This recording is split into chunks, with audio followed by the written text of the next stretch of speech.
The gentle hum of a Boeing 777 at 38,000 feet is a lullaby for nearly 300 souls, a promise of a peaceful journey across the dark expanse of the Atlantic. But what happens when that lullaby shatters into a scream? When the calm voice of the captain is replaced by a panicked plea from the cabin crew, a question so specific, so chilling, it defies all logic. They didn't ask for a doctor. They didn't ask for a police officer. They asked with raw terror in their voice, "Is there a fighter pilot on board?" For one woman lost in a dream of a life she'd left behind, this wasn't just a question. It was the sound of her ghosts, returning from the stratosphere to claim her. Before we begin, comment where you are watching from today, and make sure to subscribe because tomorrow's story is one you don't want to miss. Now, let's get into it. Dr. Evelyn Reed craved oblivion. Not the permanent kind, but the temporary, dreamless kind that only true exhaustion could offer. She had earned it. The past 72 hours had been a whirlwind of keynote speeches, academic panels, and corporate consultations in New York. As a leading aerospace engineer and consultant for civilian aviation safety, her mind was her greatest asset, but it was also a relentless engine that rarely powered down. She settled into her business class seat on Global Airways Flight 117, a direct route from JFK to London Heathrow. The crisp white wine the attendant offered barely registered. Her focus was on the blessed quiet that was descending as passengers stowed their carry-ons and silenced their phones. She pulled a well-worn cashmere blanket over her shoulders, the familiar comfort a small anchor in a life of perpetual motion. Evelyn was a woman of stark contrasts. Her tailored blazer and silk blouse spoke of the boardroom, but the rigid set of her jaw and the hyper-aware stillness in her posture hinted at a different past.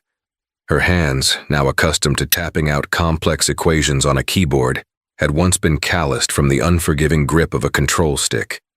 Her eyes, which now scanned technical schematics, had once scanned the endless blue for threats that moved at twice the speed of sound. Before she was Dr. Reed, she was Captain Reed. Call sign, Wraith, one of the United States Air Force's most promising F-22 Raptor pilots. She had been a phantom in the sky, a master of aerial combat, a woman who could dance on the edge of a G-force-induced blackout and come out victorious. But that life was a ghost now, locked away in a box she never opened. It had been sealed shut 8 years ago, over the desolate mountains of Afghanistan. A mission gone wrong, a catastrophic equipment failure, a fireball where her wingman David Ghost Peterson should have been. The official report cleared her of any wrongdoing, but it couldn't clear her conscience. The sound of his final garbled transmission was a permanent scar on her soul. She had resigned her commission 6 months later, trading the wild blue yonder for the predictable, solid ground of academia. She had buried the Wraith deep, and she intended for her to stay that way. The Boeing 777-300ER, a marvel of engineering she knew intimately from a design perspective, rumbled to life. The immense power of the dual General Electric GE90 engines was a familiar pressure against her back, but it was a tame, gentle giant compared to the savage kick of an F-22's afterburners. She closed her eyes as the plane ascended, the lights of New York shrinking into a glittering tapestry below. She willed her mind to empty, to let the monotonous drone of the engines wash away the stress of the conference, the endless meetings, the memory of David's laughing face. For the next 7 hours she was just a passenger. She was anonymous. She was safe. Sleep, when it finally came, was heavy and deep. It was a shelter from the past, a respite from the future. She drifted, blissfully unaware of the chain of events unfolding just 50 feet ahead of her, in the sterile, quiet sanctuary of the cockpit. In command was Captain Marcus Thorne, a veteran with over 30,000 flying hours. He was the picture of calm authority, his salt and pepper hair neatly combed, his voice a reassuring baritone. Beside him sat First Officer Ben Carter, a sharp, ambitious pilot half Thorne's age, eager to prove himself. "Smooth climb out," Ben noted, his eyes scanning the glowing instrument panels. "Should be a quiet night. Favorable winds all the way to the Irish coast." That's what the paperwork says, Marcus replied, taking a sip from a bottle of water. Let's see what the Atlantic has in store. She always has a surprise or two. He ran a hand over his face, feeling an unusual wave of fatigue. He chalked it up to the early start. He took another long drink of water, the cool liquid doing little to clear the sudden faint fog that was creeping into the edges of his vision. He blinked hard, focusing on the distant curve of the earth. The flight was young and all was well. The lullaby of the engines was working its magic on everyone. The first sign of trouble was subtle, easily dismissed. About 2 hours into the flight, as the aircraft cruised serenely over the ink-black ocean, Captain Thorne felt a peculiar tingling in his fingertips. He flexed his hands, shaking them out, probably just pins and needles from sitting too long. But then came a wave of dizziness, a sensation like the cockpit was tilting slightly, even though the attitude indicator was perfectly level. "You all right, Marcus?" Ben asked, noticing the captain lean heavily back into his seat. "Yeah, just a bit lightheaded," Marcus managed, his voice sounding distant to his own ears. "Didn't get much sleep last night." He took another sip of his water, a now instinctive action. The fog in his head thickened. The complex array of lights and numbers on the panels before him began to swim, their sharp edges blurring together. He gripped the yoke, a sudden cold dread washing over him. This wasn't fatigue. This was something else, something aggressive. His heart began to hammer against his ribs, a frantic drumbeat of panic. "Ben," he slurred, the word thick and clumsy on his tongue. You need to." Ben turned, his eyes widening in alarm. The captain's face was pale, beaded with sweat. His pupils were dilated, unfocused. "Marcus, what is it?" But Marcus Thorne was already gone, his head slumping forward against his chest harness. His hand slipped from the yoke. "Mayday! Mayday! Mayday!" Ben shouted into his headset, his training kicking in. "Global 117 declaring a medical emergency. Captain is incapacitated." He reached for the controls, his own hands surprisingly unsteady. As he keyed the mic to provide their coordinates, a crippling cramp seized his stomach, doubling him over. A searing pain shot through his head, and the world dissolved into a kaleidoscope of spinning lights. He felt a strange numbness spreading up his arms, his fingers going slack. "Global 117, say again?" The voice from Oceanic Control crackled in his ear, a voice from a world away. Ben tried to respond, but his throat had seized. He could only manage a choked gasp. He slumped sideways, his head hitting the cockpit window with a dull thud.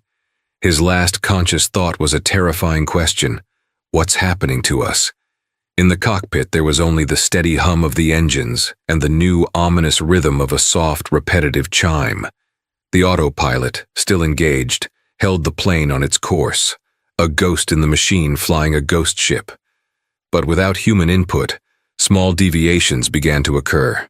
A slight drift in heading, a minuscule, almost imperceptible drop in altitude. In the cabin, the senior flight attendant, a calm and collected woman named Sarah Jennings, felt the subtle shift in the aircraft's behavior. It was nothing a passenger would notice, but to her seasoned senses, the plane felt adrift. She checked her watch. They should have had a routine position update from the cockpit 10 minutes ago. She picked up the interphone. "Captain Thorne?" Silence. She tried again, her voice a little tighter. "Ben, is everything okay up there?" More silence. A cold knot of fear tightened in her stomach. She used the emergency access code to open the cockpit door. The sight that greeted her stole her breath. Both pilots were slumped in their seats, completely unresponsive. A cacophony of alarms, previously silenced by the noise-canceling door, now flooded the small galley. A master warning light was flashing, an angry red eye in the dark. She rushed to Captain Thorne, shaking his shoulder. "Marcus!" "Nothing." She checked his pulse. It was faint and thready. She did the same for Ben with the same terrifying result. Panic threatened to overwhelm her, but years of training slammed a lid on it. She looked at the controls, a bewildering landscape of technology she didn't understand.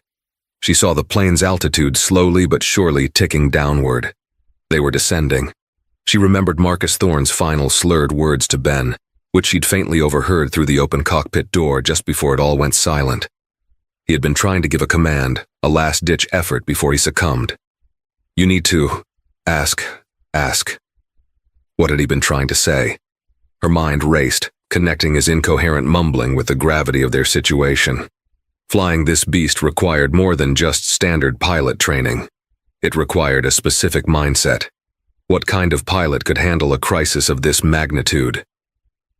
The thought crystallized, born of the captain's last desperate gasp of consciousness. It was a long shot, a shot in the dark over the middle of the Atlantic, but it was the only shot she had. Sarah burst back into the cabin, her face a mask of enforced calm that couldn't hide the terror in her eyes. She grabbed the public address microphone, her hand trembling. Passengers, sensing the shift in atmosphere, began to murmur, their faces turning towards her. Her voice, amplified throughout the cabin, was strained and sharp, cutting through the low hum. "Ladies and gentlemen, your attention, please. We are experiencing a technical issue with the flight deck. At the request of the flight crew. At the direct request of the flight crew. Is there a certified pilot on board?" A few hands went up tentatively. A man in 3B. A private pilot who flew Cessnas on weekends. A woman in 21A. A commercial pilot for a regional airline. But she was certified for smaller jets, not a 777. Sarah's heart sank. This wasn't enough. She remembered Thorne's last words again, the desperation in his voice. This wasn't a normal situation. The plane wasn't just flying itself. It was deviating, becoming unpredictable. She took a deep breath, her voice cracking under the strain as she made the most bizarre and terrifying announcement of her career. "Thank you, but we have a specific situation. Is there anyone on board with military flight experience? Please, if you are a current or former military pilot. Specifically, is there a fighter pilot on board?" The words hung in the air, utterly surreal. Fighter pilot. The murmuring in the cabin turned to gasps of fear and confusion. Why on God's green earth would they need a fighter pilot? And in seat 7D, Dr. Evelyn Reed was ripped from her hard-won sleep. The words sliced through the layers of her exhaustion and straight into the core of her locked-away past. Fighter pilot. It was a title she hadn't heard directed at her in 8 years. It was a ghost's name, and it was calling to her from the front of the plane. For a moment, Evelyn was sure she was dreaming. The words seemed to echo from the nightmare she was so often trying to escape. The clipped, urgent jargon of the Air Force, the call to action, the prelude to danger. She opened her eyes, the cabin lights seeming unnaturally bright. The flight attendant, Sarah, was standing at the front, her knuckles white as she gripped the PA microphone. The panicked faces of her fellow passengers confirmed it. This was real. Fighter pilot. The term hit her like a physical blow. It was a key, turning the lock on the box she had so carefully constructed. Memories unwanted and vivid flooded her mind. The gut-wrenching G-forces of a high-speed turn. The satisfying thump of landing gear locking into place. The smell of jet fuel on a cold morning. The face of David "Ghost" Peterson, grinning at her from the cockpit of his own F-22, giving her a thumbs up just moments before he vanished from the sky. Her first instinct was to do nothing, to sink back into her seat, close her eyes, and pretend she hadn't heard. She wasn't Captain Wraith Reed anymore. She was Dr. Evelyn Reed, a civilian, a passenger. She had left that world behind with all its adrenaline and all its horror. Her hands were for research now, not for weapon systems. Her heart was for quiet contemplation, not for the breakneck calculus of life and death at Mach 2. A young man a few rows ahead, reeking of false bravado, called out, "I play a lot of flight simulators. Does that count?" His attempt at humor fell flat, met with angry glares. The fear in the cabin was palpable now, a thick, cloying fog. A baby started to cry, its wail cutting through the tension. Evelyn saw Sarah's desperate eyes scan the cabin one more time. The hope was draining from her face, replaced by sheer terror. The private pilot and the regional pilot were talking to another flight attendant, but their gestures were of helplessness. A Cessna 172 was a bicycle. A regional jet was a sports car. This Boeing 777 was an 18-wheeler freight train, and it was careening downhill without a driver. Why a fighter pilot? The question nagged at her analytical mind. A commercial pilot would be the logical choice for a standard emergency. To ask for a fighter pilot suggested a problem that was not standard. It suggested a situation requiring not just procedural knowledge, but instinct, aggressive, instantaneous problem-solving, the ability to handle an aircraft at the very edge of its performance envelope, the ability to make life-or-death decisions in a split second. What was happening in that cockpit? She glanced out the window. The moon cast a cold, silvery light on the endless expanse of clouds below. They were a tiny, fragile capsule of life, suspended between the sky and the deep, dark sea. 288 passengers, 12 crew members, 300 souls. Their lives were hanging by a thread, and she was holding the scissors. Her heart hammered against her ribs, a frantic, panicked rhythm she hadn't felt in years. "This is not your fight," a voice in her head screamed. "You left. You walked away. You don't have it anymore." The ghost of David Peterson seemed to whisper in her ear, a cold accusation. "You couldn't save me. What makes you think you can save them?" But then another voice rose to counter it, the voice of her old instructor, Colonel Marks, a tough, grizzled man who had seen the steel in her spine before she had. "In the air, there's no room for hesitation, Reed. You fly the plane. You solve the problem. You bring your people home. That's the job." She saw a young boy across the aisle, no older than 10, looking at his mother with wide, terrified eyes. The mother was trying to smile, but her lips were trembling. In that boy's eyes, Evelyn saw the stakes. This wasn't about her past. It wasn't about her trauma or her ghosts. It was about the 300 people on this plane who were about to die if someone didn't act. With a deep, shuddering breath that felt like it was tearing something loose inside her, Evelyn unbuckled her seatbelt. The click of the metal latch sounded like a gunshot in the silent cabin. She stood up. Her legs felt unsteady, but she forced them to hold her. She met Sarah's gaze across the rows of seats. "I'm a former Air Force pilot," Evelyn said, her voice raspy, unfamiliar to her own ears. It was quiet, but it carried the weight of command. "I flew F-22S." Every head in the business class cabin swiveled towards her. The murmuring stopped. Sarah's eyes widened, a flicker of disbelief followed by a tidal wave of desperate hope. "What's your name?" Sarah asked, rushing towards her. "Dr. Evelyn Reed. I was Captain Reed. My call sign was Wraith." The name meant nothing to the flight attendant, but to Evelyn, speaking it aloud was like confessing a sin. It was an admission of who she truly was, the person she had tried so hard to kill and bury. "Please," Sarah begged, her professional composure completely gone. "Please, come with me." As Evelyn walked towards the front of the plane, a path cleared for her. Passengers stared, their faces a mixture of awe, hope, and raw fear. She was no longer an anonymous academic. She was their last and only chance. With every step towards the cockpit door, she felt the suffocating weight of her quiet civilian life falling away, replaced by the familiar, terrifying weight of command. The Wraith was awake, and she was about to go to work. The cockpit door hissed open and Evelyn stepped inside. The scene was worse than she could have imagined. It was a tableau of technological chaos and human failure.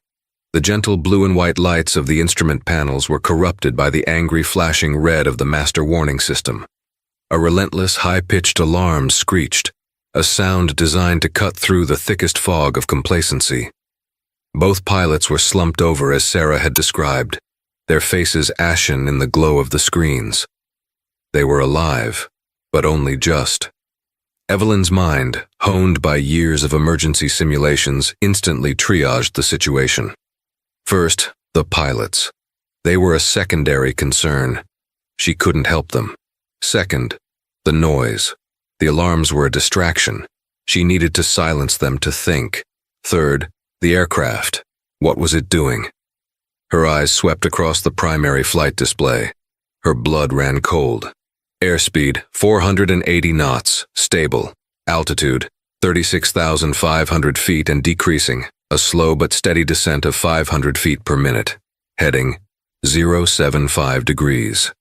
Their flight path should have been 060. They were off course, flying deeper into the vast, empty expanse of the North Atlantic, and they were slowly, inexorably, falling out of the sky. At this rate, they had about an hour before they hit the water. "Get them out of the seats," she ordered Sarah, her voice sharp, clipped, the voice of a commander, not a passenger. "Get a doctor if there is one. Move them to the galley. Strap them down." Her focus was absolute. The panic, the ghosts, the fear, they were all still there, but they were now locked outside the perimeter of her concentration. Colonel Marks's voice echoed again. "Fly the plane." She slid into the captain's seat, the leather cool against her skin. The cockpit of a Boeing 777 was a world away from the cramped, function-overformed cockpit of an F-22. The Raptor was a fighter, designed to be an extension of the pilot's body. This was a flying auditorium. The controls were different, a yoke instead of a side stick, vast panels of switches and systems that managed passenger comfort as well as flight dynamics. But the principles were the same. Altitude, attitude, airspeed, heading. The holy quartet of aviation. Her hands moved with a purpose she hadn't felt in years, a deep muscle memory reawakening. She took the yoke. The autopilot, fighting her input, resisted. With a firm click, she disengaged it. For the first time in nearly 3 hours, the aircraft was under direct human control. Her control. She felt the slight tremor of the air over the vast wings, a living thing responding to her touch. She gently eased back on the yoke, arresting the descent. The vertical speed indicator crawled back to 0. One problem solved. Next, the heading. She banked the enormous plane. A slow, graceful turn, aligning the aircraft with the proper flight path on the navigation display. 2 problems solved. Now for the third. Communication. She grabbed the headset, placing it over her ears and adjusting the microphone. She scanned the panel for the correct frequency. "Mayday, mayday, mayday," she said, her voice astonishingly calm and clear. "Shanwick Oceanic Control. This is Global Airways Flight 117. Do you copy?" A burst of static, then a stunned voice, thick with an Irish accent. "Global 117. We've been trying to reach you for 20 minutes. We show you deviating from your flight path and altitude. What is your status?" "Shanwick, be advised. Global 117's flight crew is incapacitated. Both pilot and co-pilot are unresponsive." A beat of stunned silence on the other end. "Global 117, understand. Both pilots incapacitated? Who am I speaking with?" This was the moment of truth, the moment she had to claim the identity she had shed. "This is Dr. Evelyn Reed. I am a passenger with prior military flight experience. I have command of the aircraft." "Military experience?" the controller asked, his voice tight with disbelief and concern. "Ma'am, what is your experience in a heavy aircraft like the 777? "Limited to simulator time," Evelyn answered honestly. "My primary experience is with the F-22 Raptor." The silence that followed was longer this time, heavier. She could almost hear the frantic off-mic conversations, the gears of a massive international crisis grinding into motion. An ex-fighter pilot, with no recent heavy jet experience, was flying a 777 with 300 people on board over the middle of the ocean. "Global 117, the controller came back, his voice now grimly formal. "We are scrambling to assist, but you need to understand your situation. Your deviation in course has created a critical problem. You have entered restricted airspace. This is a live-fire military exercise zone. Acknowledge." Evelyn's stomach dropped. A live-fire zone. That explained everything. It explained why the captain, in his last moments of lucidity, had gasped for a fighter pilot. He knew they were flying into a war game. He knew that an unresponsive, deviating civilian airliner in a military zone would be interpreted in only one way, as a threat. "We have no hostile intent," Evelyn transmitted, her knuckles white on the yoke. "Your intent is irrelevant." The controller's voice was stark. "You need to change course immediately. Vector 030, and you need to be aware. We show 2 military aircraft closing on your position. Fast." As if on cue, a new voice crackled in her ear, cutting through the channel. It was calm, professional, and utterly chilling. "Unidentified civilian aircraft. This is Royal Air Force Typhoon Squadron Leader. Call sign, Blade Leader. You have entered a designated danger area. You are to immediately alter your course as instructed by Oceanic Control and respond. Failure to comply will be met with force." Evelyn looked out the left cockpit window. 2 points of light were resolving into shapes against the dark sky. They were sleek, deadly twin-tailed fighter jets. One of them slid into a loose formation just off her wing, close enough for her to see the pilot's helmeted head turned toward her. On the wings of the Typhoon, she could clearly make out the dark, unmistakable shapes of air-to-air missiles. She had just escaped one impossible situation, only to fly directly into another. She wasn't just a pilot anymore. She was a target. "Blade Leader, this is Global 117, Evelyn said into the radio, forcing her voice to remain steady. "I am a civilian pilot in control of this aircraft. The flight crew is incapacitated. We are a medical emergency, not a hostile." The voice of the RAF pilot, Blade, came back, laced with skepticism. "Global 117, your story is noted. However, you are off course, unresponsive until now, and in my kill box.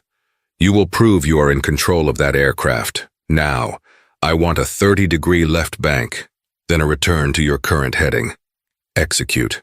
It was a test, a simple maneuver for a fighter, but a deliberate, careful one for a 250-ton airliner. It was a test of sobriety, of skill, of control. Evelyn's mind raced. Flying a 777 wasn't about yanking and banking. It was about gentle persuasion. "Executing left bank," she confirmed.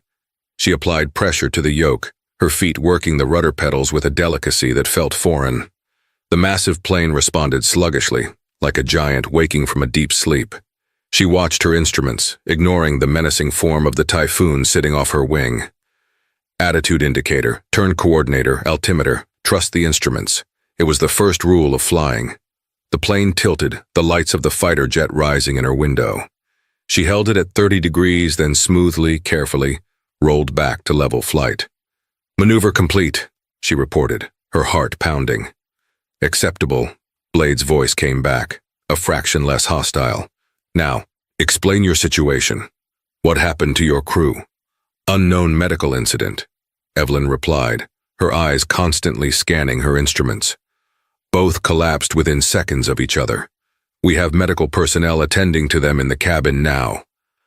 Suddenly, the plane shuddered, a violent lurch that threw Evelyn against her harness. An alarm blared, the stall warning. In her focus on the Typhoons and the turn, she'd let the airspeed bleed off too much. The 777's wings were losing lift. "Global 117, what was that?" Blade's voice was sharp, instantly suspicious again. "Are you in control or not?" "I'm in control," she snapped back, her composure cracking for a second. "Fly the plane, Reed." She pushed the yoke forward, lowering the nose to gain speed, while simultaneously advancing the throttles. The 2 GE-90 engines spooled up with a deep roar that vibrated through the entire airframe. The stall warning fell silent as the wings bit into the air again. But the sudden G-force change and the roar of the engines triggered something in her. For a split second, she wasn't in a 777 cockpit. She was in her F-22, the sky fracturing around her. She could hear David "Ghost" Peterson's last transmission, a garbled scream of metal and static. "Engine failure. I'm out of control, Wraith. The cockpit spun. The instruments blurred. Cold sweat drenched her body. A wave of vertigo so profound she thought she would pass out washed over her. Her hand, slick with sweat, slipped on the yoke. Global 117, talk to me, Blade's voice demanded, cutting through the fog of her panic. His voice was an anchor. It was a command. It was the present, dragging her back from the abyss of the past. She blinked hard, forcing the image of the fireball out of her mind. She focused on the blue and brown of the attitude indicator. Blue for sky, brown for ground. The most basic rule. I'm here, she gasped, her breath ragged. Momentary distraction. There was a pause on the radio. Blade was likely conferring with his wingman, with command. They were deciding whether she was a pilot in distress or a threat making its final move. The missiles on his wings seemed to glint in the moonlight. All right, Global 117, Blade said, his tone shifting again. It wasn't friendly, but it was professional. We're going to get you out of this. You did not fly that recovery like a civilian. You flew it like someone who has recovered from a high G stall before. I'm going to trust you for now. My call sign is Blade. You can call me that. What can I call you? My call sign was Wraith, she said, the name tasting like ash in her mouth. Another pause, this one shorter, filled with a new kind of respect. Wraith. Understood. All right, Wraith. I'm on your wing. I'm not leaving you. We're going to fly this bird home together. Let's start by getting you to a safe altitude and on a vector to an emergency airfield. Welcome back to the sky, Captain. For the first time that night, Evelyn felt a sliver of hope. She was no longer alone. She had a wingman again. But as she steadied the plane, a new, chilling thought emerged. What had taken out two healthy, experienced pilots so quickly and so completely? And was it still on the plane with them? With Blade and his wingman now acting as a high-speed escort, the immediate external threat was neutralized. The RAF fighters cleared a path for them, communicating with civilian and military control, turning the sky into a safe corridor for the wounded airliner. The focus now shifted from the enemy outside to the insidious, unseen enemy within. A passenger, a calm, middle-aged man named Dr. R.S. Thorne, no relation to the captain, a strange coincidence, had introduced himself as an emergency room physician. He was now in the galley with Sarah, trying to stabilize the two pilots. Evelyn, flying the plane with a focus that was almost trance-like, patched him through to the cockpit radio. I need to speak with a medical professional on the ground. Dr. Thorne's voice was tense, coming through Evelyn's headset. I've never seen anything like this. Their vitals are all over the place. Rapid, shallow breathing, extremely low blood pressure, pinpoint pupils, and some kind of muscular paralysis. Evelyn relayed the message, and within minutes they were connected to a toxicology specialist in London. As Dr. Thorne listed the symptoms, the specialist's voice on the other end grew increasingly grim. It sounds like exposure to a powerful cholinesterase inhibitor, the specialist said. A type of nerve agent. Are there any other symptoms? Frothing at the mouth? Seizures? Not yet, but they're completely non-responsive, Dr. Thorne reported. A nerve agent. The words hung in the air inside the cockpit, more terrifying than any missile. This wasn't a freak medical event like a stroke or a heart attack. This was deliberate. Wraith, this is Blade, the RAF pilot's voice cut in. He'd been monitoring the channel. Did I hear that correctly? Nerve agent? That's the assessment, Evelyn confirmed, her mind reeling. This changes things, Blade said, his voice hard as steel. This is no longer a simple medical emergency. This is a potential hostile event. We are diverting you. You are not landing at Heathrow. The risk of contamination is too great. We are taking you to RAF Bryce Norton. They have a hazmat and CBRN, chemical, biological, radiological, nuclear, response team standing by. A military base, it made sense, but the implications were terrifying. Who would do this and why? Sarah, Evelyn said over the interphone, her voice low and urgent. I need you to search the cockpit, carefully. Don't touch anything with your bare hands. Use gloves. Look for anything out of the ordinary. Food containers, water bottles, anything the pilots might have consumed. While Sarah conducted the search, Evelyn's mind worked the problem like a tactical scenario. The agent was fast-acting and targeted. It had to have been administered shortly before the pilots collapsed. The target was the flight crew, designed to incapacitate them and send the plane, a de facto missile with 300 people aboard, into the ocean, or worse, into a populated area. This was an act of terrorism. "Evelyn," Sarah's voice came back, trembling. "Their personal water bottles, the kind with the pop-up spouts. Captain Thorne's is almost empty. Ben Carter's is half full. But there's something else. I found a third bottle tucked away under the captain's rudder pedals. It looks identical, but it's full, and the safety seal is broken." "Don't touch it," Evelyn commanded. "Leave it where it is. That's our evidence." A cold dread settled over her. A third bottle. That meant the attacker likely planned to swap the tainted bottles for clean ones after the pilots were incapacitated, or perhaps it was a spare dose. But who could have gotten into the cockpit? Access was strictly controlled. It had to be someone with privileged access, or it had to be someone who was on the plane now. The locked room mystery at 30,000 feet. The attacker was among them, one of the 288 passengers. Evelyn's blood ran cold. The person responsible for this was breathing the same recycled air as everyone else. They were watching the drama unfold, perhaps even feigning fear and concern. She scanned the manifest on a secondary screen. Names, seat numbers, destinations. A list of strangers, one of whom was a mass murderer in waiting. "Blade," Evelyn transmitted, her voice grim. "The working theory is poisoning. The attacker is likely on board." "Understood, Wraith," Blade responded. "Security services on the ground are already on it. They're running background checks on every soul on this plane as we speak. Your job is to fly. Get this bird on the ground safely. They'll handle the rest. Fly the plane." It was always that simple and that complex. But now, it wasn't just about wrestling with a giant aircraft or her own demons. It was about delivering a crime scene and a killer to justice. She had to land, for the sake of the innocent, and for the sake of the two men dying just a few feet behind her. The coastline of England appeared on the horizon, a distant dark line separating the Black Sea from the black sky. It should have been a welcome sight. Instead, it felt like the final stage of a battle, the most dangerous part. Because for all her skill in the air, the hardest part was still to come, bringing this wounded giant and its terrible secret back down to earth. The coastline of England, a jagged black silhouette against a bruised purple sky, was no longer a theoretical destination on a navigation screen.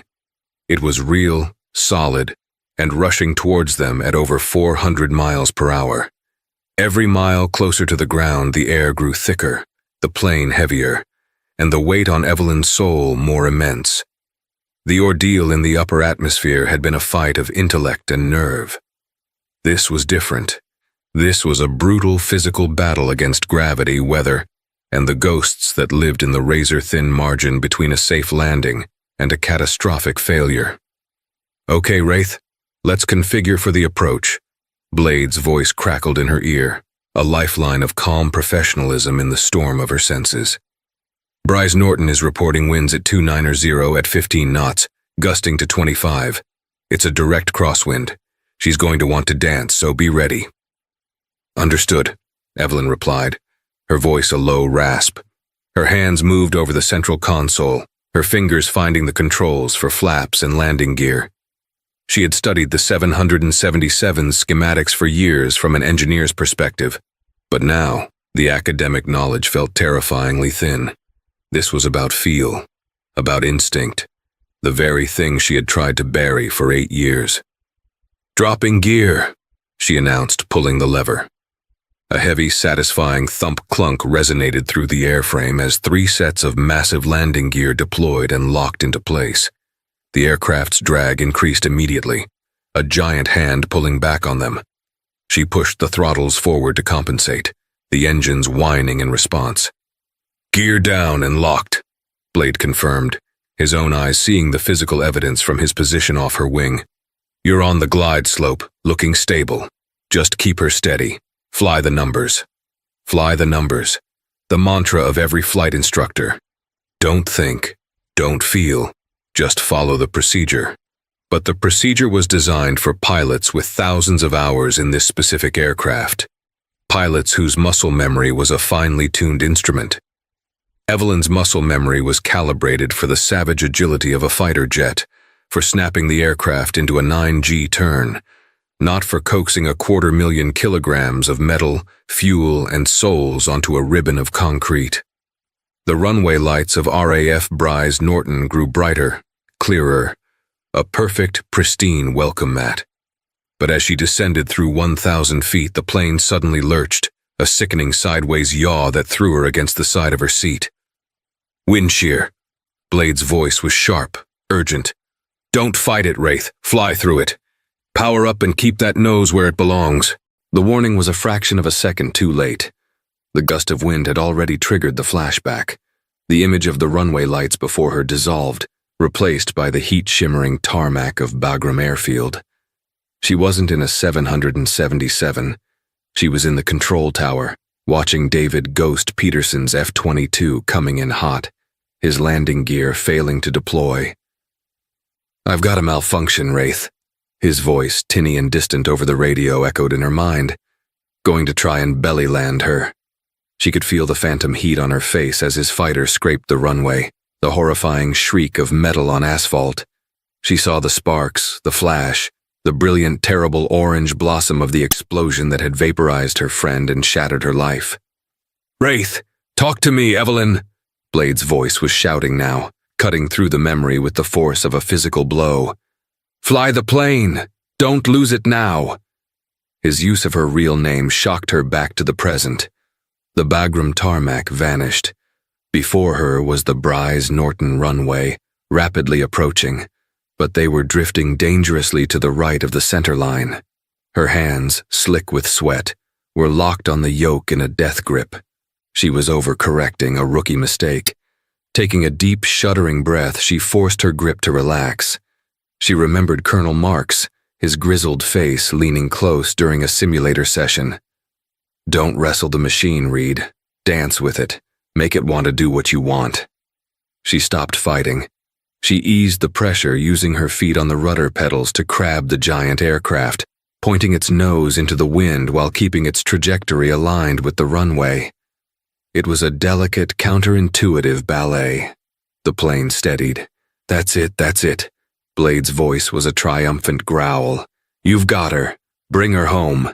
The automated voice of the 777's avionics began its final emotionless countdown, a robotic priest administering last rites. 100 feet. The world outside was a blur of motion. 50. She could see the painted numbers on the runway threshold. 40. Her eyes were fixed on the end of the runway, judging the angle of descent. 30. She began to ease back on the yoke, a gentle, steady pressure. 20. The roar of the wind was a deafening symphony. 10. She kicked the rudder, straightening the nose at the last possible second, and pulled back, flaring the aircraft, commanding its nose toward the sky. For a breathtaking moment, the 250-ton machine hovered, suspended an inch above oblivion. Then, with a puff of blue smoke and a screech that was music to her ears, the rear wheels made contact. It was a firm, solid landing, not a greaser, but it was safe. The jolt was bone-jarring, a brutal confirmation that they were back on solid ground. The nose wheel came down, and Evelyn slammed the throttle levers into reverse thrust. The GE-90 engines, which had propelled them across an ocean, now roared in defiance, their immense power clawing at the air to slow them down. The deceleration was immense, pressing her forward into her harness. The runway lights streaked by as she applied the brakes, feeling the anti-lock system pulse through the pedals. Finally, with a groan of protesting metal and hydraulics, the Boeing 777 came to a halt. She had done it. Silence. A profound, deafening silence filled the cockpit, broken only by the frantic beeping of a dozen non-critical alarms and the frantic, ragged sound of her own breathing. She looked out at the sea of flashing lights that surrounded them. Fire trucks, ambulances, police vehicles, and strange olive-drab trucks with hazmat symbols painted on their sides. The entire might of a military base had been mobilized to meet them. The adrenaline that had sustained her for the past hour vanished, and a wave of exhaustion so complete it was a physical force washed over her. Her arms, which had just commanded a giant of the skies, trembled uncontrollably. She tried to reach for the switch to cut the engines, but her hand wouldn't obey. It was shaking too violently. She slumped back in the captain's chair, every muscle in her body screaming. She closed her eyes. The image of the runway lights burned onto the inside of her eyelids. The cockpit door burst open. It wasn't a flight attendant this time. Two men, clad head to toe in black tactical gear, armed with assault rifles, stormed in. SAS. They moved with a lethal, predatory grace, their eyes scanning every corner of the cockpit for threats. "Show me your hands, now!" one of them yelled, his voice muffled by his balaclava. Evelyn didn't even have the strength to raise them. She just stared at him, her expression a blank mask of fatigue. The soldier's eyes, the only part of his face visible, narrowed. He saw the sweat-soaked collar of her silk blouse, the streaks of tears and exhaustion on her face, the way her hands trembled in her lap. He saw the empty co-pilot seat and the complex array of screens that showed a successfully landed aircraft. His posture softened almost imperceptibly.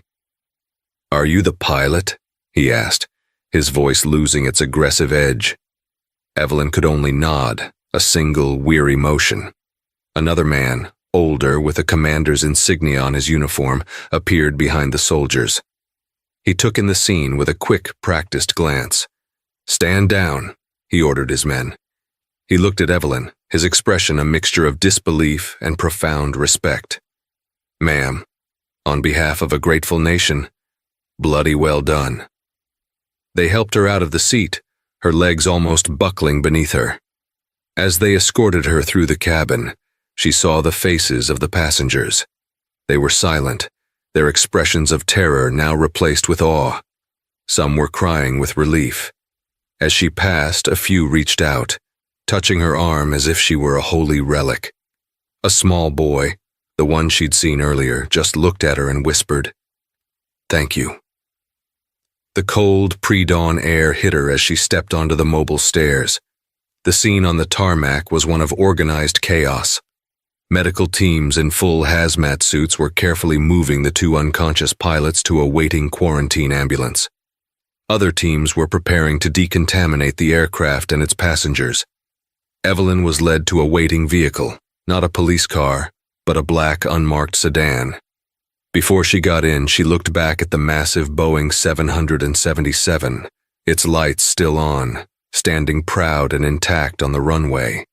It looked like a gentle giant, now asleep. Then she looked up, scanning the dark sky.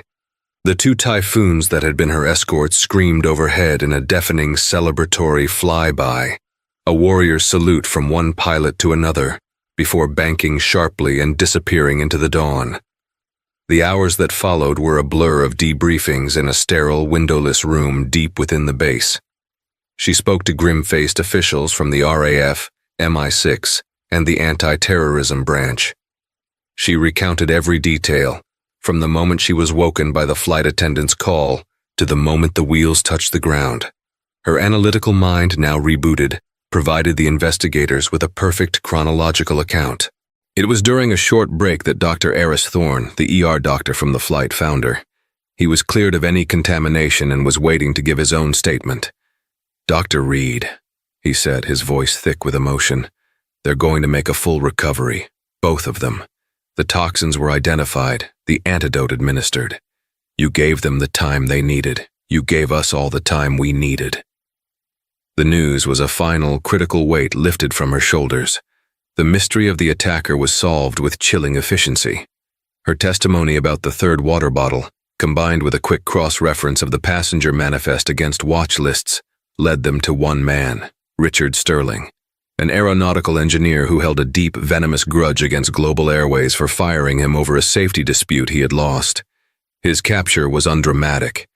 The SAS team found him in his seat, calmly reading a book, a faint, smug smile on his face. He offered no resistance, his plan for a fiery, spectacular vengeance thwarted by the one contingency for which he could never have planned. 2 days later, Evelyn stood on the balcony of a quiet London hotel, a place arranged and secured by the British government. The media frenzy was a distant storm she was being shielded from. Her phone had been ringing non-stop with calls from news outlets, from the U.S. Embassy, from the CEO of Global Airways. She ignored them all. There was only one call she took. "I believe I owe you a drink, Wraith," a voice with a distinct British accent said. It was Squadron Leader Alex Blade Bishop. "I think you're right," Evelyn said, a small smile touching her lips for the first time. "What you did up there. I've been flying for 20 years, and I've never seen anything like it. You had the hands of a surgeon and the heart of a lion." "I had a good wingman," she replied, the words feeling right for the first time in years. After the call, she remained on the balcony, watching the distant trails of planes climbing out of Heathrow. For 8 years, looking at the sky had brought a pang of pain, a sense of loss. It was a kingdom she had been exiled from. But now, it was different. The sky was no longer a graveyard that held the ghost of David Peterson. It was just the sky. The Wraith hadn't been a curse she needed to escape. It had been a part of her she had needed to reclaim. Her skills, honed for combat, had been used not to take life, but to save it, on a scale she could never have imagined. She hadn't just landed a plane. She had landed her own soul, bringing it back from the long, dark exile of her grief. She finally understood. You can't outrun your ghosts, but you can learn to fly with them. And in the quiet morning air, looking out at the endless expanse of blue, Dr. Evelyn Reed, Captain Wraith Reed, finally felt at peace.